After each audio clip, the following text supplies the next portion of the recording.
As trovoadas com raios são comuns no período de verão. E como elas aparecem de forma quase que repentina, é preciso tomar alguns cuidados emergenciais para evitar problemas com uma descarga elétrica. Acompanhe na reportagem. Uma hora aquele solzão e logo em seguida o tempo fecha. As trovoadas são características do verão. Elas normalmente acontecem no fim da tarde e são acompanhadas de muitos raios. Muitos mesmo. Só para se ter uma noção, em 2021 foram registrados 154 milhões de raios no Brasil. Desse total, 66 milhões tocaram o solo. Os dados são do Grupo de Eletricidade Atmosférica, do Instituto Nacional de Pesquisas Espaciais. Só em Santa Catarina foram mais de 2 milhões e 600 mil raios. Pouco mais de 687 mil chegaram a tocar o solo. Mas como tantos raios se formam?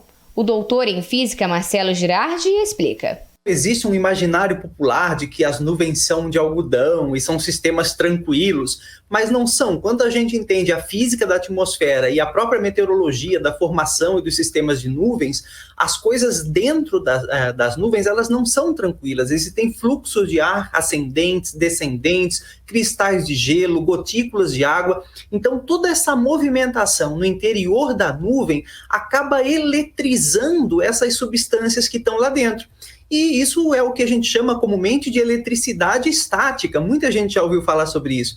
Então, as nuvens começam a acumular esse desbalanço de carga até que atinge um certo limite que a atmosfera não consegue mais segurar essa diferença de eletrização e aí acontece uma mega faísca, uma faísca natural, que são as descargas elétricas. A voltagem de um raio gera em torno de 100 e 1 bilhão de volts, o que daria para gerar energia para, em média, 30 mil lâmpadas de 100 watts juntas.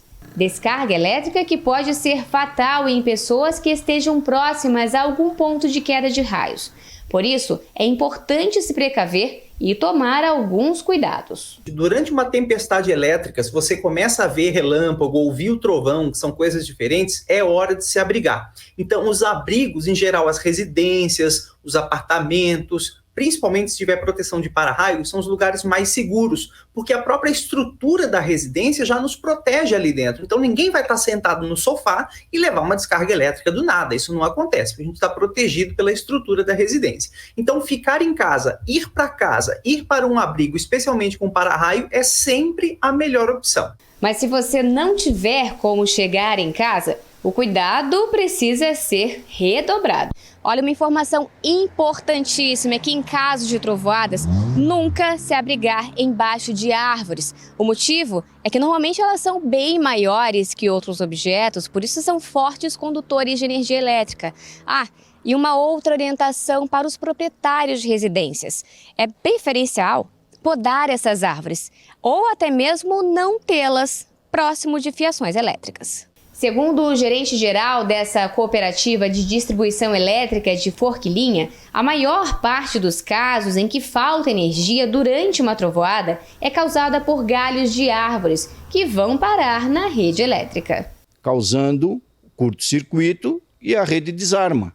Quando os ventos são muito intensos, pode acontecer da árvore quebrar, cair em cima da rede, romper os cabos e até que a distribuidora faça o reparo, muitas casas, muitas empresas, muitos aviários que nesse calor necessitam de energia, vão ficar sem energia. Os especialistas recomendam também que tomadas de aparelhos eletrônicos fiquem desconectadas durante o período das tempestades. Os aparelhos podem ser condutores da energia elétrica que vem das descargas dos raios no solo.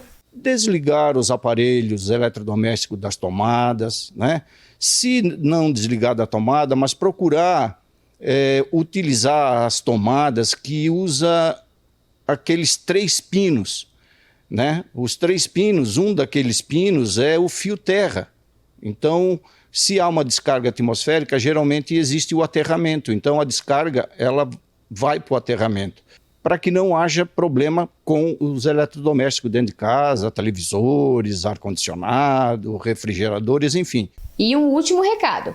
Dessa vez para os amantes de praia, trilhas e demais espaços ao ar livre. Ao ver um mínimo sinal de trovoada, nada de dar bobeira. Quem está na praia deve imediatamente sair da praia e procurar um abrigo. Quem está num campo aberto é o mesmo procedimento. Não ficar exposto em campo aberto, deve sempre procurar abrigo.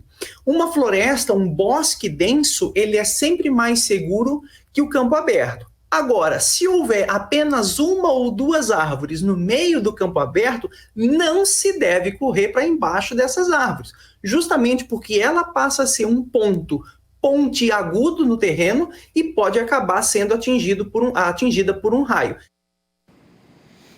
Detalhes interessantes que preservam vidas, né? Agora, falando em chuvas, raios, trovoadas,